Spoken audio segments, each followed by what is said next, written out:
sibuyas, maraming bawang, paminta, at itlog. At meron tayong kamatis, siling green, at spring onion. Maglalagay tayo ng asin. Lagyan natin ng konting condense. Bigaan natin ng lemon. Kalating kutsarang cornstarch.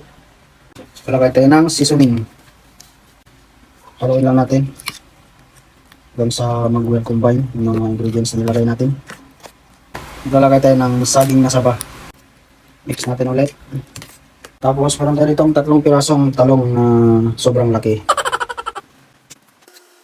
So proceed na tayo sa next step. Magpiprito na tayo. Let's go.